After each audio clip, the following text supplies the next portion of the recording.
అందరికీ నమస్కారం అండి. తెలుగు కథల సంపుటికి స్వాగతం. నా పేరు శ్వేత. ఈరోజు మనం చెప్పుకోబోయే కథ డి సూరిబాబు గారు రచించిన అంతేగా అంతేగా అనే కథను విందామండి. కథలోనికి వెళ్ళే ముందు మన ఛానల్ని మొదటిసారిగా చూస్తున్న వారైతే సబ్స్క్రైబ్ చేసుకోవడం మర్చిపోకండి. కథను పూర్తిగా విన్న తర్వాత లైక్ చేయడం, షేర్ చేయడం అస్సలు మర్చిపోవద్దండి. ఇంకెందుకండి ఆలస్యం, కథలోనికి వెళ్ళిపోదాం. నా కొడుకు బంగారం. మీ అందరి కొడుకుల్లా కాదు.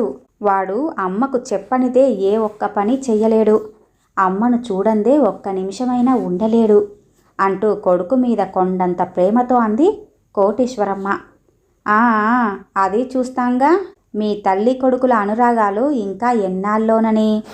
ఈ కాలం పెళ్ళాలొచ్చే వరకే కొడుకులు, ఆ తర్వాత కోడలి చేతి కీలుబొమ్మలు అంది పక్కింటి తిరుపతమ్మ. నిజమేనోయ్, బాగా చెప్పావు. నా కొడుకైతే పెళ్ళాం వచ్చే వరకు కూడా కాదు, కాలేజీ రోజుల నుంచే నా మాట వినడమే మానేశాడు. నేను ఏం చెప్పినా పడదు.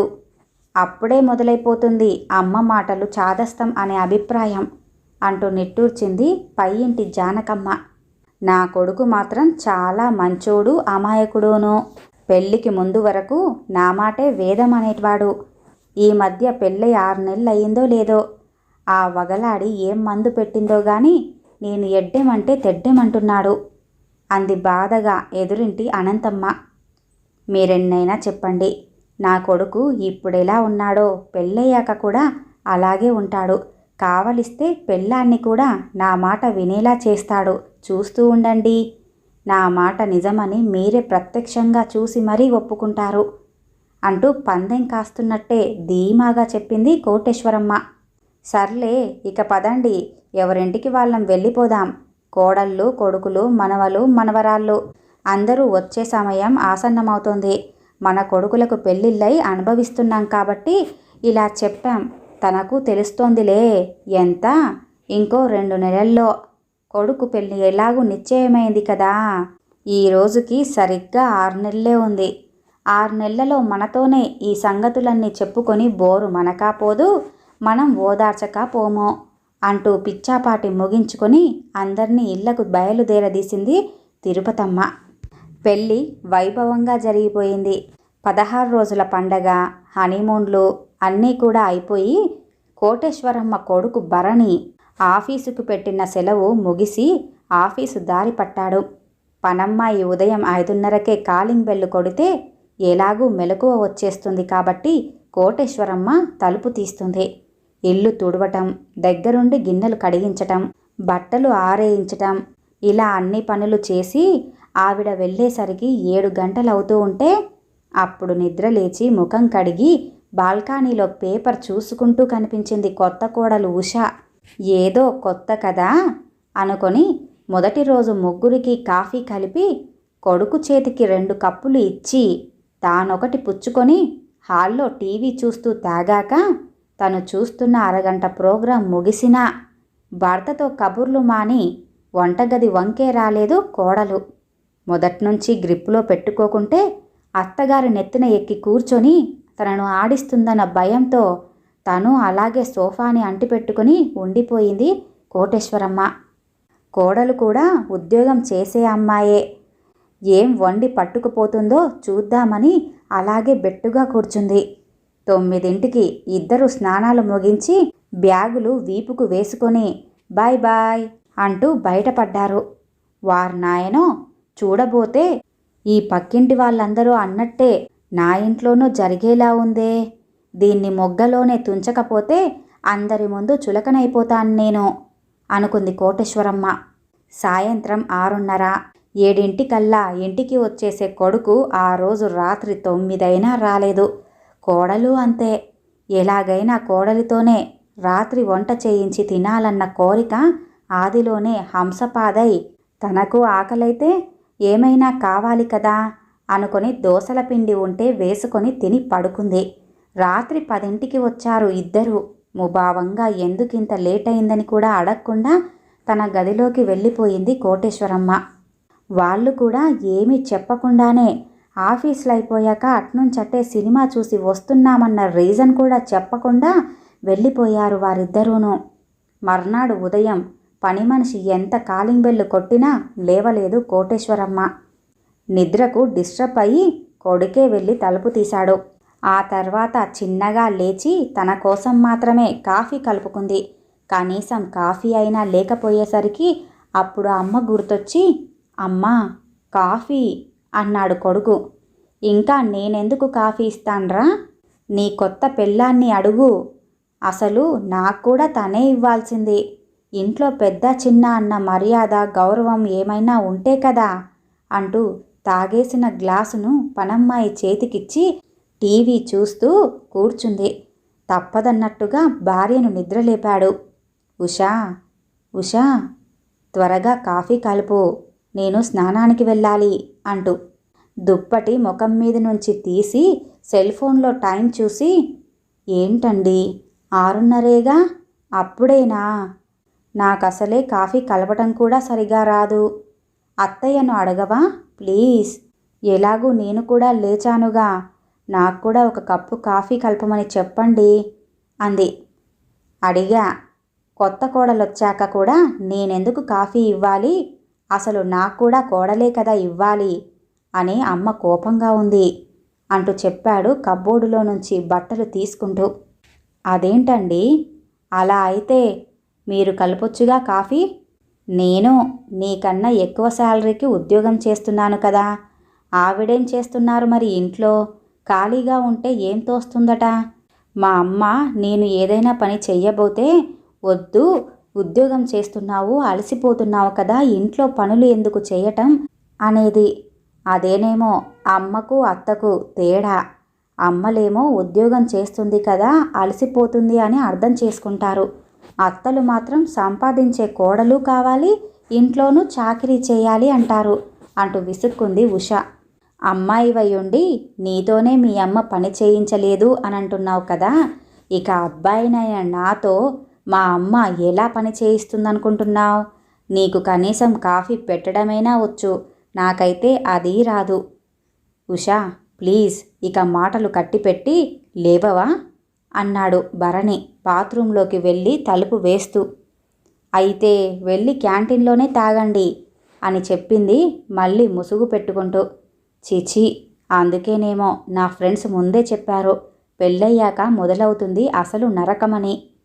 ఇప్పుడు రెంటికి చెడ్డ రేవడిలాగా తయారైంది నా బ్రతుకు అని విసుక్కుంటూ తనే వెళ్ళి కాఫీ కలుపుకొని తాగి ఫ్రెష్ అయిపోయి తన పాటికి తను ఆఫీస్కి వెళ్ళిపోయాడు. లేటుగా నిద్రలేచిన ఉష అత్తగారిని అసలు పట్టించుకోకుండా తయారై ఆఫీస్కి వెళ్ళిపోయింది. సాయంత్రం భరణి కంటే తొందరగా ఇంటికొచ్చేసి హాల్లోనే కూర్చొని ఫోన్లో తల్లికి అత్తగారి మీద కంప్లైంట్ ఇస్తూ మాట్లాడడం మొదలుపెట్టింది. అమ్మా, నాకిక్కడ ఉండాలనిపించటం లేదమ్మా, మన ఇంటికి వచ్చేస్తాను.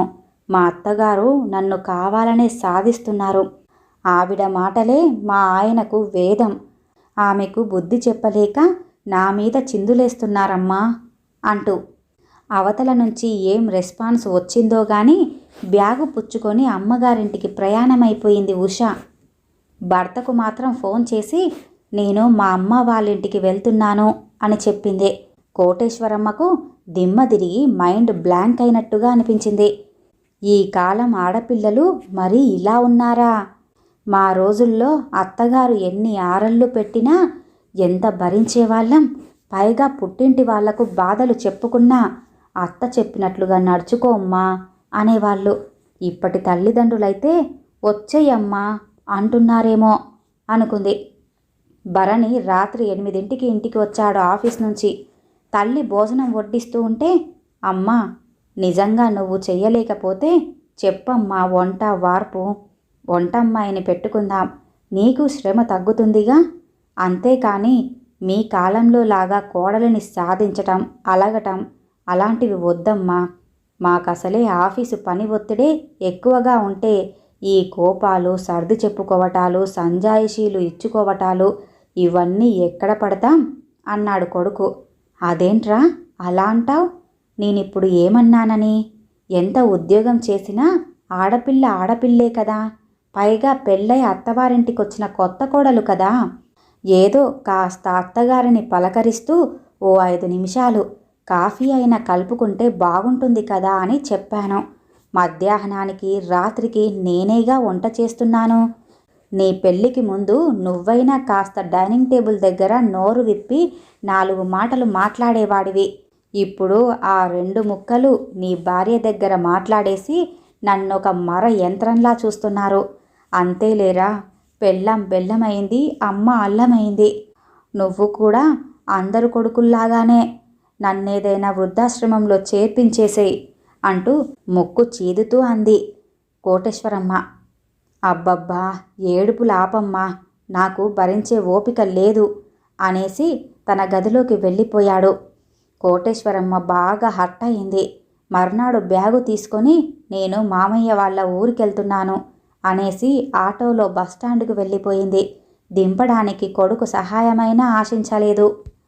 బెంగళూరులోని అన్నయ్య వదినల దగ్గరికి చేరేసరికి ఇద్దరూ ఇంట్లో 2 ఏళ్ల మనవన్ని ఆడించుకుంటూ 7 ఏడాది మనవరాలిని నిద్రపుచ్చుతూ కనిపించారు.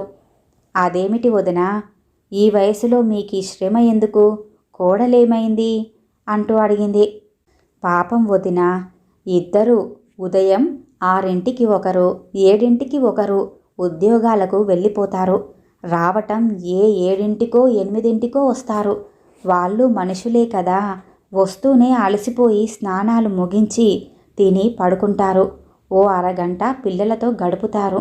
అయినా ఈ వయసులో మనవలతో ఆడుకోవటమేగా మనకు కావలసింది అంటూ పిల్ల నిద్రపోయిందని నిర్ధారించుకొని భోజనం వడ్డించింది వదిన. అదేమిటన్నయ్యా, అంత బిజీగా ఉంటే ముందు ముందు పిల్లల్ని మిమ్మల్ని ఎలా చూసుకుంటారు అంది కోటేశ్వరమ్మ కంచం ముందు కూర్చుంటూ. ఎన్నాళ్ళులే, పిల్లలు కాస్త పెద్దయితే వాళ్ళ పనులు వాళ్ళు చేసుకుంటారు. ఈ వయసులోనే కదా వాళ్ళు కూడా ఏదో సంపాదించుకునేది. మాకంతగా చేతగాకపోతే మనిషినైనా పెడతారు, లేకుంటే కోడలో కొడుకో ఉద్యోగం మానేసి మా దగ్గర ఉంటారు. అయినా ఈ మాత్రానికి వాళ్లకు ఇబ్బంది ఎందుకు కలిగించాలి? అదీగాక పొద్దస్తమానం ఆ టీవీలకు అంటుకుపోకుండా పిల్లలతో గడిపితే మాక్కూడా మంచి వ్యాయామం. లేనిపోని అపోహలతో మనసు పాడు చేసుకోవటాలు, గొడవలు రాద్ధాంతాలు లేకుండా మేము హాయిగానే ఉన్నాం అన్నాడు అన్నయ్య కూడా. ఆ రాత్రి కోటేశ్వరమ్మకు నిద్ర పట్టలేదు. సాయంత్రం కోడలు ఆఫీస్ నుంచి వచ్చి ఫ్రెష్ అయి అత్తగారిచ్చిన కాఫీ తాగుతూ థ్యాంక్స్ మమ్మీ అంటూ కూతురి కంటే ప్రేమగా కౌగిలించుకుంది. అలాగే తనను కూడా పరిచయం చేయగానే ఎంతో ఆప్యాయంగా పలకరించింది కోటేశ్వరమ్మను ఆ కోడలు. అన్నయ్యతో అయితే మామగారన్న తారతమ్యం లేకుండా పప్పా మీరెళ్ళి త్వరగా పడుకోండి, నేనొచ్చేశానుగా, నేను చూసుకుంటాను పిల్లలను అంటూ చెయ్యి పట్టుకొని తన భుజాన్ని ఆసరాగా ఇచ్చి మరీ రూంలోకి తీసుకువెళ్ళి వదిలొచ్చింది మామగారిని. కొడుకు అంతే, మరో గంట లేటుగా వచ్చినా సారీ మా, ఇవాళ కాస్త లేట్ అయింది అని చెప్పేసి అందరితో భోజనం చేస్తున్న 10 నిమిషాలైనా ఎంతో ప్రేమగా మాట్లాడి వాళ్ళమ్మ సర్లేరా, ఇక నువ్వు వెళ్ళి రెస్ట్ తీసుకో అన్న తర్వాతే గదిలోకి వెళ్ళిపోయాడు. రాత్రి పిల్లల్ని తమ గదిలోనే పడుకోబెట్టుకొని పెద్దవాళ్లను హాయిగా నిద్రపోనిచ్చారు. వాళ్ళు మందులు సరిగ్గా తీసుకున్నారో లేదో కూడా గుర్తుపెట్టుకొని మరీ కనుక్కున్నారు. ఇంటి పనికంతా పనమ్మాయి ఉంది. వంటకి కూడా పెడతామంటే వదినే వద్దంటున్నట్టుగా తెలిసింది. మర్నాడు ఉదయం ఇంటికెళ్తానన్నయ్యా అంటూ మరో 2 రోజులు ఉండమని వాళ్ళెంతగా బలవంతం చేసినా ఆగకుండా బయలుదేరింది కోటేశ్వరమ్మ. ఉష తన అమ్మగారింటికి వెళ్ళేసరికి అనుకోకుండా అర్జెంటు పనిపడి వాళ్ళు వేరే ఊరెళ్లారని పక్కింటి వాళ్ళు చెప్పారు.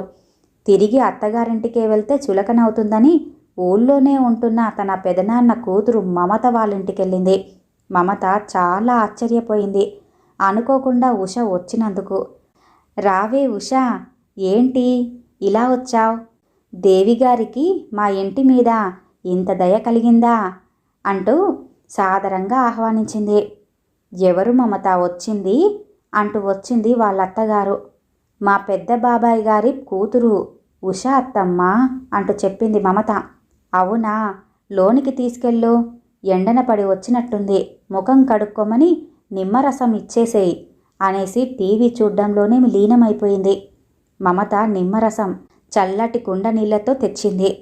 సాయంత్రం మమత కూతురు 6వ తరగతి చదివే నవ్య స్కూల్ నుంచొచ్చింది. తల్లి కన్నా ముందుగానే గ్రాని దగ్గరికి వెళ్ళి హాయ్ గ్రాని అంటూ నానమ్మ దగ్గర స్కూలు కబుర్లన్నీ చెప్పేసి అప్పుడు గదిలోకి వెళ్ళి ఫ్రెష్ అప్ అయింది. మమత స్నాక్స్ పాలు ఇచ్చాక ఉషని పలకరించి హోంవర్క్ చేసుకోవటానికి వెళ్ళిపోయింది నవ్య. అదంతేనే, పనులు చేసి పెట్టడానికేమో నేను వాళ్ళ డాడీ కావాలి గాని గారాలు పోవటానికి మాత్రం వాళ్ళ గ్రానీనే కావాలి అంటూ కోపగించుకోకుండా మురిపెంగా చెప్పింది మమత. ఆఫీస్ నుంచి వచ్చిన బావగారు ఉషని ఎంతో ఆత్మీయంగా పలకరించారు. మీ వారు అత్తగారు కూడా వస్తే ఎంత బాగుండేదో, ఈసారి ముగ్గురు కలిసి రండి అన్నాడు బావగారు. ఇంట్లో వాళ్ళంతా రాత్రి 9ంటికే హాయిగా ఏ కలతా లేకుండా గాఢ నిద్రలో ఉంటే ఉషకి మాత్రం నిద్ర పట్టడమే లేదు. ఇదేంటి, మమతక్క అత్తగారిని చూసుకోవటానికి ఆమెకు ఇంట్లో తోడెవరూ ఉండరని చేస్తున్న ఉద్యోగాన్ని మానేసిందా? అలాగని ఆవిడేమి జబ్బు మనిషో చేతగాని మనిషో కాదే. పైగా తన అత్తగారి కన్నా ఎంతో ఆరోగ్యంగా చలాకీగా కూడా ఉన్నారు. అస్తమానం ఆవిడకెంతో ప్రాధాన్యతనిస్తూ అత్తయ్య ఈ వంట చేసుకుందామా? అదైతే నాకు రాదు, మీరు చెప్పండి, నేను నేర్చుకుంటాను. ఎక్కువసేపు కూర్చోకండి అత్తయ్య, ఈ వంట మీ ఆరోగ్యానికి మంచిదని మీకోసమే చేశాను అంటూ ప్రేమగా మాట్లాడుతుంది అత్తయ్యతో. బావగారు కూడా తల్లి ఏం చెప్పినా అదేంటో నాకు తెలీదమ్మా, నువ్వు నీ కోడలే చూసుకోండి, అంతా మీ ఇష్టం అనేసి భార్య ఏం చెప్పినా హోమ్ మినిస్టర్ గారు ఇంటి విషయాలు నాతో చెప్పొద్దండి, మీ ఇష్టం మీ అత్తగారిష్టం అని చాలా గడుసుగా మాట్లాడి తన పనిలో తానుంటాడు. నిజానికి ఎవ్వరూ ఒకరి అదుపాజ్ఞలోనే లేరు. అలాగని విచ్చలివిడి స్వేచ్ఛతో నా ఇష్టం అన్న అహంతోనూ లేరు. ఒకరితో ఒకరు చాలా మంచి అనుబంధంతో హ్యాపీగా ఉన్నారు. ఉదయం నిద్ర లేచేసరికి 7:30 అయింది సమయం. మంచి నిద్రలో ఉన్నావని లేపలేదే ఉషా, ఆఫీస్కి ఏమైనా టైం అయిపోయిందా అంటూ అడిగింది కాఫీ ఇస్తూ మమత. అబ్బే, నేను ఇవాళ ఆఫీస్కి ఏం వెళ్ళటం లేదక్కా, మా అత్తయ్య మా వారు ఊరు నుంచి వచ్చేసుంటారు, నేను ఇంటికి వెళ్తాను అని చెప్పేసి అత్తింటి అడ్రస్ చెప్పి ఓలా క్యాబ్ ఎక్కింది ఉషా. ఉషా, ఈ సండే మూవీకి వెళ్దామా అన్నాడు భరణి పెరుగన్నంలో మామిడి పండు ముక్కలు నంజుకుంటూ. ఏమో మరి, అత్తయ్య కూడా వస్తానంటే వెళ్దాం అంటూ చెప్పింది ఉష మంచినీళ్ళు గ్లాసులో నింపుతూ. నేనెందుకురా, పిల్లలు మీరేదో సరదాగా వెళ్ళిరండి అంది కోటేశ్వరమ్మ. అదేం కాదు కానీ అప్పుడప్పుడు థియేటర్కి వెళ్ళి కూడా చూస్తే కొంచెం రిలీఫ్గా ఉంటుందత్తయ్యా, మీరు కూడా రండి అంది ఉష. అమ్మా, 3 టికెట్స్ ఆన్లైన్లో బుక్ చేస్తున్నాను, సరేనా అంటూ అడిగాడు భరణి. కోడలు చెప్పాక తప్పుతుందా? అంతేగా అంది కోటేశ్వరమ్మ. అలా ఏం కాదత్తయ్యా, ఇక్కడైనా మీరు ఒంటరిగా టీవీ చూసుకోవాల్సిందేగా, అక్కడైతే అందరం కలిసి ఉంటాం కదా, ఇబ్బంది అయితే చెప్పండి, మానేద్దాం అంది ఉష. నా కోసం ప్రోగ్రాం క్యాన్సిల్ చేయడం ఎందుకు, వెళ్దాంలే, కానీ బయటి చిరుతిళ్ళు మాత్రం తినకూడదు, సరేనా మరి అంది కోటేశ్వరమ్మ. మా ఆరోగ్యం కోసమే కదా మీరు కూడా చెప్పేది, అయినా ఇంటి నిండా మీరు చేసిన పాకం పప్పు, అరిసెలు, చెక్కలు, నువ్వుల పట్టీలు, అటుకుల మిక్స్చరు అన్నీ ఉండగా అక్కడి చెత్త ఏం తింటామత్తయ్యా, ఏమండి అంతేగా అంటూ అడిగింది ఉష. మీరిద్దరూ ఒక అండర్స్టాండింగ్కి వచ్చాక నేనేమంటానిక, అంతేగా అన్నాడు నవ్వుతూ భరణి. తమ అంచనాలు తారుమారైనందుకు ఇరుగు పొరుగున ఉండే కోటేశ్వరమ్మ స్నేహితురాళ్ళు ఒకరితో ఒకరు, ఈ కాలంలో ఇలా ఎలా ఒద్దిగ్గా ఉంటున్నారు వీళ్ళు, అయినా ఈ భోగం ఇంకెన్నాళ్ళులే, త్వరలోనే పోట్లాడుకోరు అనుకొని తమ ఆహాన్ని చల్లబరుచుకున్నారు. వాళ్ళ పిచ్చి గాని ఒకరినొకరు అంత బాగా అర్థం చేసుకున్న తర్వాత కూడా అలాంటి కుటుంబాల్లో పొరపొచ్చాలు ఎందుకొస్తాయండి, అంతేగా అంతేగా. ఈ కథ ఇంతటితో సమాప్తమండి. ఈ కథ కనుక మీకు నచ్చినట్లయితే లైక్ చేయండి, షేర్ చేయండి, అలాగే సబ్స్క్రైబ్ చేసుకొని మన ఛానల్ని ఎంకరేజ్ చేయండి. మీ యొక్క విలువైన అభిప్రాయాన్ని కూడా కామెంట్ రూపంలో తెలియజేయండి. ఇంత మంచి కథను మనకు అందజేసిన డి సూరిబాబు గారికి ధన్యవాదాలు తెలియజేసుకుంటున్నానండి. మరొక మంచి కథతో మళ్ళీ కలుద్దామండి. నమస్కారం.